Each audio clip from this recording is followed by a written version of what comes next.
Hey everyone, my name is Rachel Grant and I am a PhD candidate at the Faculty of Education at the University of Ottawa. Today I want to talk to you about rural primary care, electronic consultations, and learning. Rural primary care is something I'm really passionate about. I myself live in a rural town where primary care is synonymous with going to the emergency room.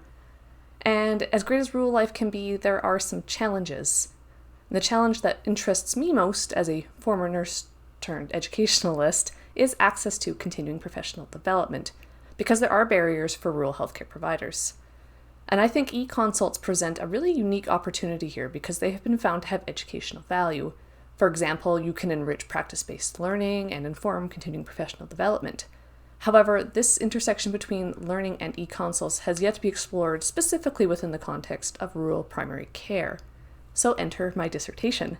So for my dissertation, I am doing a multi-phase mixed method study on rural primary care providers learning from asynchronous eConsults. And this scoping review is phase 1. So for this scoping review, we are using a modified ARCSI and O'Malley framework. And one of the modifications we've made is that we have made ongoing consultations with experts mandatory rather than optional, and we've also made it the first step. Our overarching research question for the scoping review is, what is the breadth and depth of the literature pertaining to eConsults for rural remote primary care providers? Our secondary question is, how do rural remote primary care practice and learning intersect within this body of literature? And we will be conducting the search within 5 different databases, and our search terms pertain to eConsults, primary care, and rural, as well as some synonyms. We will also be hand searching key journals and bibliographies of identified articles to make sure we haven't missed anything. And once we've identified our literature and of course removed the duplicates, we will be moving on to title and abstract screening, followed by full text screening using our inclusion and exclusion criteria. And we're going to then extract the data from the articles using a standardized data charting form.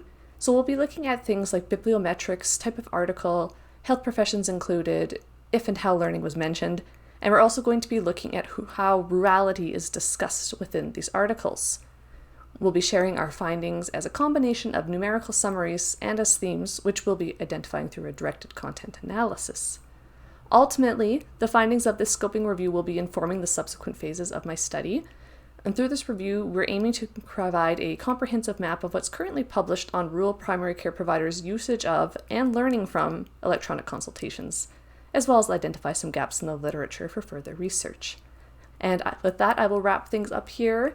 Thank you everyone for taking time out of your busy day to listen to my project.